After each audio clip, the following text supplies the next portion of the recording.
मैं विधि पूछूंगा आपसे, विधि पर आऊंगा। ये बताएं कि किन मंत्रों का जाप करें, क्योंकि विद्या का भी अमृत पान करना है अमृत स्नान के साथ साथ। बसंत पंचमी विद्या की देवी का दिन है, बसंत पंचमी भी है। आप ओम एम नमः का जाप कर सकते हैं, जिससे सरस्वती माँ का आपको आशीर्वाद प्राप्त होगा। किस मुद्रा में बैठे, किस दिशा में बैठे, सामने कुछ देखिए ये बहुत सिंपल सा मंत्र है, तो ये बच्चों के लिए भी है। एग्जाम आने जा रहे हैं, अभी एग्जाम का सीजन शुरू हो गया है, तो मुद्रा में हाँ ये मैं बता रहा हूं। पूरा करने दीजिए ना। ओम एंग सरस्वती बद बद स्वाहा, उसकी वाणी में माँ सरस्वती बैठ जाएगी।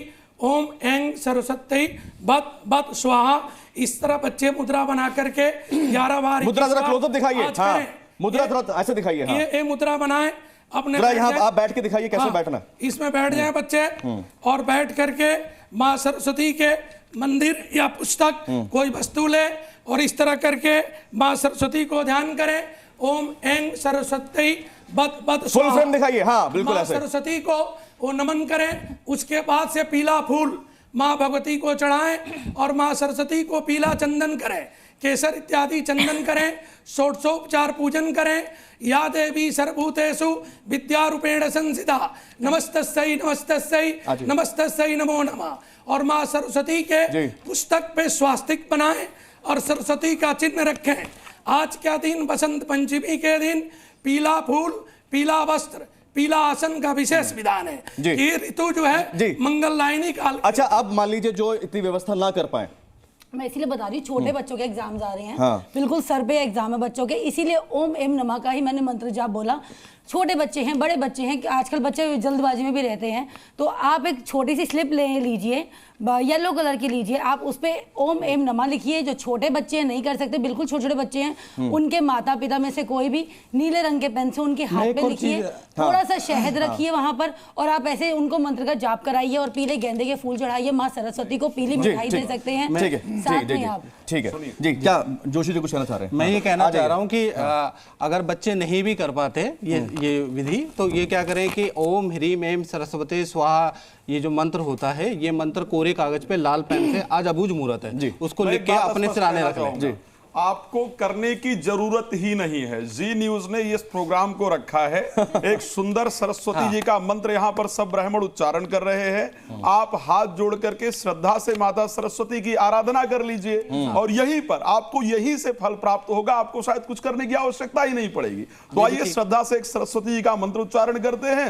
जो दर्शक अपने घर में है वो हाथ जोड़कर माता सरस्वती जी का स्मरण करें और जो आपकी इच्छा है उसके लिए प्रार्थना। अच्छा महाराज जी, जो लोग अब प्रयागराज पहुंच गए या बिल्कुल तैयारी में है स्नान के लिए, और अमृत स्नान के बाद में भी कुछ लोग जाएंगे वहां पर दर्शन पूजन ध्यान के लिए, स्नान के लिए, तो किन बातों का ख्याल रखें? क्या कोई घर से कोई चीज लेके जाएं, कोई देवी देवता अपने साथ लेके जाएं, या कोई माला जाप लेके जाएं अपने साथ में, जल लेकर आए तो क्या सावधानियां बरतें? शॉर्ट में बताइए जरा। जब जल लेकर आए तो जल जो है वो शीशी में नहीं होना चाहिए, किसी भी धातु के बर्तन में होना चाहिए। अगर आप प्लास्टिक में लेकर आ रहे हैं लोग तो सब प्लास्टिक को जो है वो निषिद्ध माना गया है हमारे शास्त्रों में, हमारे किचन में, सभी जगह। मगर हम देखा देखी जो है प्लास्टिक का यूज बढ़ा रहे हैं और उतनी ही बीमारियों को बढ़ा रहे हैं। ठीक है, जब तक किसी धातु का उपयोग नहीं होता तब तक जो है वो फल ही नहीं। ठीक है, ये हो गया। जल कैसे लेकर आए? और मंत्र ले लेते हैं। हाँ, मंत्र ले लेते हैं ना, सरस्वती जी का एक मंत्र उच्चारण कर दीजिए। ओम या कुंदेन्दु तुषार हार धवला, या शुभ्रवस्त्रावृता,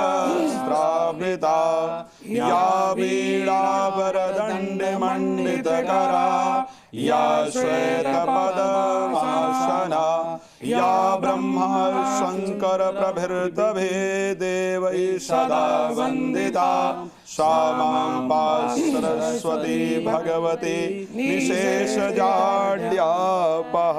तो माँ सरस्वती का पूजन जी न्यूज ने आपने यहीं से करा दिया। आप बताएं कि जो जल का आपने बताया और क्या सावधानियां बरतें, बताएं। और सावधानियां हैं कि गंगा में अपने वस्त्र नहीं निचोड़े, गंगा में साबुन नहीं लगाएं, उसको अपवित्र नहीं करें।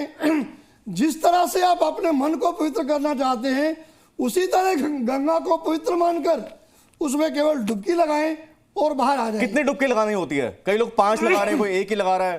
5 भी लग सकती है। यंग जो है वो 11 भी लगा लें, उससे जो बुजुर्ग लोग हैं वो 5 भी लगा लें, और जो बेचारे एक डुबकी लगा सकते हैं उनको भी बराबर का ही पुण्य मिलेगा। क्या जल लेके घर ले आए, अपने मित्र को दे दें, जो लोग जा सकते हैं, जो लोग नहीं जा सकते उनको घर पर स्नान करवा दें? बिल्कुल देना चाहिए। और मैं एक बात और क्लियर कर दूं जी, जिस दिन आप घर से कुंभ के लिए निकलते हैं, हर पल आपका कुंभ स्नान शुरू हो जाता है। वहां जाकर के सबसे पहले तो एक डुबकी भी लगाएंगे तो आपका कल्याण होगा। ठीक है। स्नान से जुड़ी कौन सी सावधानियां हैं? यह बहुत इंपॉर्टेंट सवाल है। स्नान से जुड़ी सावधानियां क्या करा जाए? दिशा बता दिया उन्होंने, अब और क्या सावधानियां होनी चाहिए? सावधानियां यही हैं कि अपने आप को संभाल कर स्नान करें। जो लोग तैरना नहीं जानते वो पानी में दूर तक मत जाएं, किनारे पर बैठकर भी स्नान कर लेंगे तो उन्हें डुबकी का ही फल मिलेगा। ऐसा नहीं, बच्चों का विशेष ध्यान रखें, बच्चों को जल में ना उतरने दें। हाँ, शास्त्र के अनुसार और क्या? शास्त्र ने कहा है कि दरस परस मज्जन अरुपाना हरई पाप कह वेद पुराना। आपको ऐसा नहीं, अगर आपने स्पर्श कर लिया है गंगा जी को सात्विक मन से तो भी आपके पाप का निवारण होता है जी। तो बीच में जाना या बहुत सारी डुबकी लगाना ये कोई लॉजिक नहीं, आराम से कर सकते हैं। में गंगा आप जो स्नान कर रहे हैं, सावधानियां बताएं। वो करने के लिए बोलूंगी, एक तो बच्चों को एकदम से आप वहां पे तट पे ना लेके जाएं, बहुत ही भीड़ भड़का। शास्त्रों के अनुसार क्या सावधानियां रखें? अयोध्या, मथुरा, माया, काशी, कंचीवंतिका, पूरी दोरावती चैवा सप्तैता मोक्षदायिका, इसमें एक का भी नाम ले लें, घर में भी स्नान करें तो महाकुंभ को फल की प्राप्ति हो जाएगी।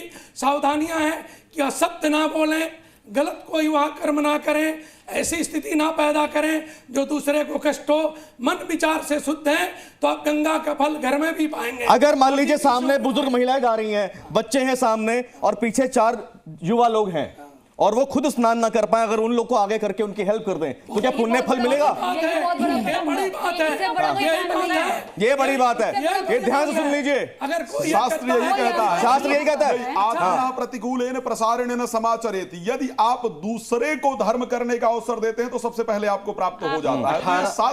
क्या हम ये माने जितने युवा वहां जा रहे हैं वो स्नान उनकी प्रायोरिटी ना होकर अगर वो सेवा भावना से दूसरों की मदद के लिए एक फौज की तरह खड़े हो जाएं, बड़ी बात है, बड़ी बात तो क्या है। वो मिलेगा, पुण्य मिलेगा? यही हुआ था। हाँ, एक मिनट। हाँ, 18 पुराणों को अगर आप पढ़ोगे ना, हाँ, उसमें 2 ही चीजें अगर आप व्यक्ति के अंदर चेंज नहीं हुई तो पुराण पढ़ने का कोई फायदा नहीं है। प्रेम और परोपकार, ये प्रेम और परोपकार। एक वजह जब स्टैंपपेड हुआ था तो उस दौरान हमारे साधु महात्माओं ने अपना योगदान दिया। उन्होंने मना कर दिया कि हम बाद में जाएंगे, पहले। बहुत बड़ी बात है। देखिए, ये एक उदाहरण विहंगम कुंभ में साधु संत सन्यासी जोगी जंगम वहां पहुंचे, उन्होंने अपना स्नान पोस्टपोन किया, लोगों की मदद की। तो आप भी ध्यान रखें कि औरों की मदद करें और जो दोष बताए, जो संयोग उन्होंने बताए, उसका भी आप ख्याल करें। और इस शो के लिंक आपको YouTube, ट्विटर पर मिल जाएंगे। अपने जो आपके मित्र हैं, रिश्तेदार हैं जो वहां पहुंचे हैं, उनको बता दें। जी न्यूज पर महाकुंभ की अद्भुत, दिव्य, भव्य, अलौकिक, अद्वितीय कवरेज लगातार देखते रहें। नमस्कार।